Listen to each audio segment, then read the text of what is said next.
탐사보도 전문 기자 김경래 최강 시사.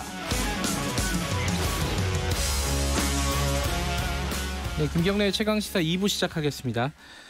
최근에 한명숙 전 총리 사건 그리고 검언 유착 사건, 이른바 채널 A 기자로 비롯된 검언 유착 사건 등으로 해서 추미애 법무부 장관 그리고 윤석열 검찰총장 간의 갈등이 또다시 수면 위로 떠오르고 있습니다.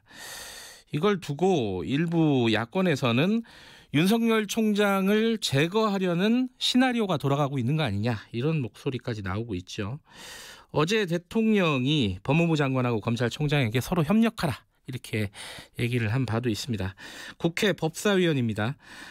더불어민주당 박주민 최고위원 연결해서 관련 얘기 좀 여쭤보겠습니다. 안녕하세요. 예, 안녕하십니까. 지금 그 야권에서 이 윤석열 총장의 제거 시나리오가 돌아가고 있는 거 아니냐, 뭐 이런 얘기가 나오고 있습니다. 이게 여당 쪽에서 먼저 좀 이런 얘기가 나왔어요. 그 내가 윤석열이면 벌써 그만뒀을 것이다, 이런 얘기까지 나왔는데 이건 어떻게 봐야 됩니까? 지금 좀 복잡한 상황인 것 같아요. 기본적으로 저희 당에서는 네. 윤석열 총장의 거취 문제에 대해서 뭐 공식적으로 거론한다든지 논의한 바가 없습니다. 예. 그렇기 때문에 이제 몇몇 의원님들이 예. 윤석열 총장의 거취 문제에 대해서 언급을 하셨다면은 그거는 사견일 것이라고 생각해 주셔야 될 것 같습니다. 사견이다. 네. 근데 이제 그 야권에서는 그 사견을 전제로 하더라도 여러 명이 얘기를 했습니다. 예컨대 뭐 원희룡 지사 같은 경우에는 정권의 공격이 이성을 잃었다, 뭐 윤석열 총장에 대해서 이거 제거 시나리오 얘기고요. 마찬가지로 조혜진 의원도 그렇고 김정인 비대위원장도 이게 대통령이 뭔가 재신임을 밝히든가 뭐 얘기를 해야 되는 거 아니야, 이런 식으로 얘기를 하고 있어요. 이게 뭐 한두 명이 얘기하는 게 아니라서 그 여당 입장을 좀 듣긴 해야 될 것 같아요. 어떻습니까, 이런 얘기에 대해서는? 지금 현재 그 검찰 내부에서 진행되는 여러 가지 사건의 처리 방향이라든지 네. 또는 처리하는 절차라든지 하는 부분에 문제가 있어 보이는 것 맞습니다. 그래서 네. 뭐 법사위 업무 보고 시에 문제 제기를 한다든지 네. 또는 최고위원 공개 발언에서 제가 발언을 한다든지 해서 그런 문제들을 지적하고 있어요. 네. 그런 문제를 지적하는 것하고 네. 윤석열 총장의 거취 문제, 뭐 특히 사퇴 문제 이런 네. 것하고 직접 연결되느냐. 네. 지금 당장 그렇게 판단할 수 있는 상황은 아니라는 거죠. 그리고 아까 말씀드렸던 것처럼 윤석열 총장의 거취 문제를 저희가 공식적으로든 뭐 최고위에서 논의를 하든 뭐 이런 바가 없다는 겁니다. 네. 그러니까 뭐 개별 사건의 처리 과정, 이 얘기는 조금 이따 좀 자세히 여쭤볼 텐데. 네. 이해찬 대표가 개별적인 언급을 좀 하지 말아달라, 윤 총장에 대한 거취에 대한 이 얘기를 했습니다. 그러고 나서 조선일보가 이렇게 해석을 했어요. 이거 고사 작전에 돌입한 거 아니냐? 요거는 또 어떻게 봐야 됩니까? 이거 맞는 거예요? 아니 근데 이해찬 대표님이 이제 예. 그 비공개 네. 최고위원 회의에서 말씀하셨던 취지는 네. 윤석열 총장에 대해서 이야기한다거나 또는 최근에 이제 검찰 내부의 여러 가지 사건에 대해서 평가를 한다거나 할 때 네. 일부 매체들이 이거를 윤석열 총장의 거취 문제, 특히 사퇴를 여당이 압박한다라는 식으로 프레임을 짠다. 그러니까 그런 프레임에 걸리지 않도록 신중하게 이야기를 할 필요가 있다라는 취지의 말씀이셨어요. 네. 그러니까 그런 취지로 이해를 좀 해주시면 좋을 것 같고요. 네. 이해찬 대표님이 이런 이야기를 어떤 언론에서는 다르게 해석하는데, 특히 이제 조선일보 지금 방금 예를 들어주신 그 조선일보의 평가는 좀 이해가 잘 안 되네요. 아예 언급을 안 하면 고사가 되나요? 알겠습니다. 근데 사실은 지금 이제 양상이 추미애 장관하고 윤석열 총장의 이제 갈등, 이런 식으로 지금 밖으로 표출은 되고 있어요. 근데 여기에 대해서 미래통합당이 그 얘기를 했습니다. 이게 지금 수사 지휘권이 있지 않습니까? 구체적인 사건에 대해서 수사 지휘권이 있는데 검찰총장에 대해서 지휘할 수 있는 거죠. 법무부 장관이. 이거를 아예 개정을 해가지고 검찰총장을 일반적으로만 지휘하고 구체적 사건은 지휘하지 못하도록 법을 바꾸겠다 이런 얘기가 나왔습니다. 뭐 조수진 의원이 대표 발의를 한 건데 네. 요 법안에 대해서는 어떤 생각 갖고 계세요? 사실 이제 검찰이 막강한 권한을 가지고 있죠. 네. 그래서 이제 검찰에 대한 적절한 통제가 필요하다. 네. 특히 민주적 정당성을 갖고 있는 정부의 통제가 필요하다고 해서 법무장관이 네. 이제 검찰을 통제할 수 있는 몇 가지 수단을 둬둔 거예요. 네. 그래서 만약에 이런 통제 수단을 없애면 과연 그러면 검찰의 막강한 그 권한은 누가 통제하느냐 이런 부분에 있어서 저는 의문이 좀 듭니다. 아마 이제 그 미래통합당 또 네. 그 전신인 여러 당에서도 법무부의 검찰에 대한 통제가 필요하다고 계속 주장해 왔었던 것으로 저도 알고 있고요. 예. 그렇기 때문에 법무부가 탈검찰화돼야 된다. 제대로 네. 통제하기 위해서는 그런 주장도 많은 분들이 하셨던 것으로 제가 기억을 해요. 네. 그렇기 때문에 이번에 뭐 이렇게 법안을 내시는 거는 조금 기존의 흐름하고도 좀 다를 수도 있고 네. 또 아까 말씀드렸던 그 법무부를 통한 검찰에 대한 통제라는 부분의 의미를 조금 이해를 잘 못하고 계신 것 아닌가라는 생각이 듭니다. 네. 어쨌든 뭐 이 법안에 대해서는 반대하신다 이런 입장인 거죠? 쉽게 말하면. 네. 네. 구체적인 사건의 처리 과정, 진행 과정에 대해서 좀 여쭤보면요. 먼저 한명숙 전 총리 사건. 이 사건은요. 이게 가장 사람들이 궁금해하는 게 간단하게 얘기해서 이게 감찰부에서 해야 되냐, 뭐 인권부에서 해야 되냐 이게 좀 복잡한데 지금 상황은 약간 중간에서 봉합되어 있는 상황인 것 같아요. 이게 애초에 윤석열 총장이 감찰부 조사를 건너뛰고 인권부로 사건을 넘긴 게 왜 그런 거라고 생각하십니까? 글쎄 뭐 그 의도까지 뭐 제가 다 이제 들여다보고 예. 정확하게 판단할 수는 없는데요. 예. 제가 이제 다른 인터뷰에서 말씀드렸던 거는 이게 어떻게 보면은 재배당된 거지 않습니까? 감찰부가 감찰을 개시한 상황에서 네. 경향신문 보도를 보면 특히 이제 정식의 어떤 자료를 가지고 재배당한 것도 아니고 사본을 가지고 재배당했다는 예. 얘기가 나오는데 이거는 아무래도 조금 감찰부장이 비검찰 출신인데다가 예. 독립성이 훨씬 더 강하게 보장되어 있어서 예. 나름 그 인권감독관이라고 하는 쪽에 좀 배당을 한 부분이 있지 않나라는 의심이 드는 거죠. 네. 네. 그런데 이 추미애 장관이 감찰부에서 그 참고인 조사를 하라고 지휘를 했잖아요. 네네. 근데 이제 윤석열 총장은 이게 그건 하되 또 총괄은 대검 인권부에 맡겼단 말이에요. 이거는 추미애 장관의 지휘를 받아들였다고 봐야 돼요? 아니라고 봐야 돼요? 이게 참 어렵습니다, 이거. 그래서 저도 어제 최고위 발언하면서 예. 일견 받아들인 것처럼 보이지만 네. 좀 다른 부분이 있다라고 저도 지적을 했는데 네. 방금 말씀하신 것처럼 이제 그 대검 그 인권부에서 총괄하게 돼 있잖아요. 형식적으로 보면. 네. 그런 부분이 과연 그 맞느냐, 지시하고 부합하느냐에 대한 의문이 좀 있고 특히 인권감독관실에서 조사한 내용이 감찰부 쪽에 이제 보고가 되는지에 대한 언급이 또 없어요. 그러다 보니까 이게 그 감찰 쪽을 중심에 뒀던 네. 추미애 장관의 지시하고 부합하는지에 대해서 의문이 좀 있습니다. 예. 자, 의문이 있다. 그러면은 이 사건은 어떻게 정리가 되는 것이 그 처리 과정이 어떻게 정리가 되는 것이 맞다고 보십니까?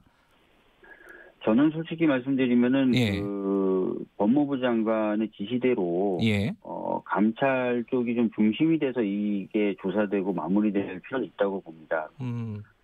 물론 이제 지금 투트랙으로 진행되는 상황에서 네. 감찰이 뭐 전적으로 다 하기는 어렵다 하더라도 네. 적어도 무게 중심은 좀 감찰 쪽에 가야 되지 않겠는가 이런 생각을 가지고 있습니다. 예. 그 이유를 여쭤보면 뭐라고 말씀을 하시겠어요?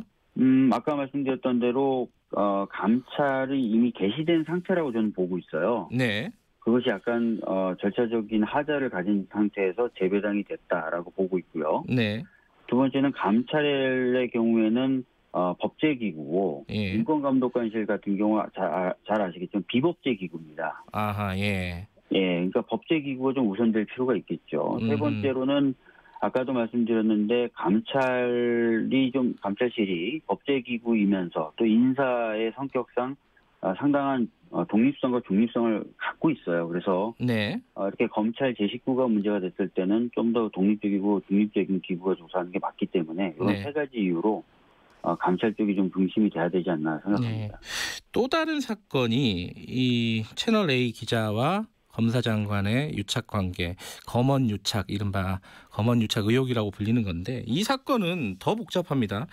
지금 수사를 하고 있는 도중에 중앙지검에서 수사를 하고 있는 도중에 전문 수사 자문단을 거치기로 지금 결정을 했어요. 근데 이 결정을 총장이 독단적으로 한 것이냐 아니냐 이걸 두고 또 말이 많습니다. 이건 어떻게 좀 파악을 하고 계세요? 일단은 그 수사 자문단을 소집할 것이냐에 대해서 회의는 했다 그러더라고요. 부장단 회의는 했다. 예, 이거는 팩트고요. 부장단 회의를 했고 다수결로 결정을 했다 이런 보도가 지금 나오고 있습니다. 그래서 그 부분까지 허위는 아닐 것 같고요. 다만 제가 좀 약간 아쉽게 본다 또는 의아하게 본다는 부분은 네. 기자님도 아시겠지만 이 수사 전문 자문단의 경우에는 피의자에겐 소집 요구권이 없어요. 네. 그런데 그 요구에 의해서 소집 절차에 아주 신속하게 들어간 형국이 돼서 네. 이게 무슨 맥락이 있나라는 의구심이 좀 드는 거고요. 네. 그리고 또 수사 자문단이 소집되려면 적어도 수사팀하고 지휘부 간의 의견 상충이라든지 이런 부분이 발생해야 되는데 네. 제가 이제 파악한 바로는 아직까지 수사팀에서 어떤 결론을 내린 게 아니거든요. 그래서 이게 수사 자문단을 소집할 상황도 아닌데 란 또 의구심도 또 드는 겁니다. 그 상황이 아니라는 거는 이 수사 자문단은 수사가 마무리된 다음에 열리는 게 원래 맞는 거예요? 꼭 그렇게 마무리된 다음에 열린다라고 볼 수는 없는데 적어도 네. 수사팀이 어떤 뭔가 결론과 방침이 좀 쓰고 네. 그것하고 지휘부가 확실히 좀 생각이 다르다라는 게 좀 명확해지면 보통 소집을 하지 않습니까? 예. 근데 이게 지금 그런 단계냐 이거죠. 약간 그런 부분이 의아한 거죠. 그러니까 지금 이 자문단 소집을 요청을 한 게 이제 피의자 그러니까 채널 A 기자가 이제 요청을 한 거 아니겠습니까, 그죠? 네, 맞습니다. 예. 그걸 받아들인 건데, 근데 그 시점을 보면은 그 검사장이 피의자로 전환된 다음에 이런 일들이 벌어진 거란 말이에요. 그렇죠. 그 부분은 어떻게 봐야 돼요? 그러니까 제가 자꾸 좀 아쉽다, 의아하다라는 말을 하는 거죠. 약간 그 맥락과 상황상 충분히 이제 이거 혹시 제19 감싸기로 이런 어떤 절차가 진행되는 것 아니냐라는 의심을 살 만한 정황들인 거예요. 그런 것들이. 예. 그래서 이런 부분도 좀 제대로 조사가 될 필요가 있다. 제대로 판단될 필요가 있다라고 계속 발언을 하는 거죠. 근데 이런 발언이 마치 윤석열 총장을 물러나게 하기 위한 발언인 것처럼만 네. 또 그런 것이냐 이렇게 보도되고 있어서 그런 부분에 대한 안타까움 가지고 있습니다. 좀 어려운 얘기인데 이게 사실은 이제 검찰의 수사 과정에 대해서 정치권에서 이제 코멘트를 하거나 발언을 하는 게 있고 법무부에서 이제 수사 지휘를 하는 게 있잖아요. 만약에 이런 검찰의 제19 감싸기다라는 어떤 정황이라든가 의심이 든다면은 법무부에서 어떤 조치를 취할 수가 있는 거예요, 이거? 방법이 있어요? 네, 물론 있습니다. 아시다시피 대검이 감찰 기능을 가지고 있고 대검이 갖고 있는 감찰 기능이 우선하지만 법무부도 감찰 기능을 가지고 있습니다. 그리고 대검이 감찰하기 적절하지 않다거나 또는 대검 감찰 결과를 신뢰할 수 없다 그럴 땐 또 우선적으로 감찰할 수 있습니다. 알겠습니다. 그래서 이런 부분에 있어서는 경우에 따라서는 법무부가 감찰을 할 수도 있는데 법사위에 출석한 추미애 장관에게 질의했을 때 추미애 장관이 감찰이라는 표현은 안 썼지만 아까 말씀드렸던 한명숙 전 총리 사건 관련된 진정 사건의 배당 절차에 관련돼서는 살펴는 보고 있다라고 얘기했어요. 뭔가 보고는 있는 것 같습니다. 감찰 기능이 법무부에도 있다. 명시적으로 얘기는 안 했지만 살펴보고 있다. 이 정도까지. 이 사건은 이게 끝까지 뭐 지켜보고 있는 겁니까? 아니면은 여기에 대해서 뭔가 조치를 취해야 되는 상황이라고 보시는 거예요? 지금은 결과적으로 뭐 한명숙 전 총리 사건 관련된 진정 사건의 경우에는 네. 어떻게든 좀 뭐 봉합이 돼서 지금 조사를 하겠다는 거 아닙니까? 예. 그래서 그거는 좀 봐야 될 것 같고요. 두 예. 번째는 수사자문단의 경우도 수사자문단 아직 소집되거나 결론을 내린 바가 없습니다. 그래서 네. 그런 부분도 좀 더 살펴봐야 될 것 같습니다. 알겠습니다. 그건 좀 지켜보고요. 국회 상황도 간단하게 좀 여쭤볼게요. 지금 네. 상임위가 구성이 아직 안 됐습니다. 18개 다 맞습니다. 가져가라고 지금 미래통합당에서 얘기하고 있는데 이게 그렇게 되는 거예요? 어떻게 지금 진행이 되고 있습니까? 논의가? 우선 저희들이 생각하는 거는 지난번에 11대 7로 가합의를 본 거 아니겠습니까? 예. 그래서 11대 7 가합의를 가지고 조영 원내대표가 복귀를 하면은 네. 더 얘기를 할 생각입니다. 예. 지금 단독 처리 뭐 강행이라고 표현할 수도 있겠지만 어쨌든 그렇게 진행하지는 않겠다 이런 말씀이신가요? 네, 일단은 저희가 더 대화를 나눠보고요. 네. 충분히 좀 공을 더 들여야 될 것 같고, 네. 그래도 안 된다면 어떻게 할지는 또 고민을 해봐야 되겠죠. 네. 두 가지가 있는데 대통령이 3차 추경 6월 통과 비상한 방법 강구해야 된다 이렇게 얘기했는데 이게 계속 미뤄지면은 상임위 구성이 미뤄지면 이게 가능한 것인가? 또 하나는 7월에 공수처 출범 가능한 것인가? 이 두 가지 어떻게 보세요? 그러니까 지금 추경의 경우에는 원구성이 필요한 거고요. 네. 그다음에 방금 말씀하신 공수처의 경우에는 원구성 아니어도 할 수 있는 부분이 있습니다. 네.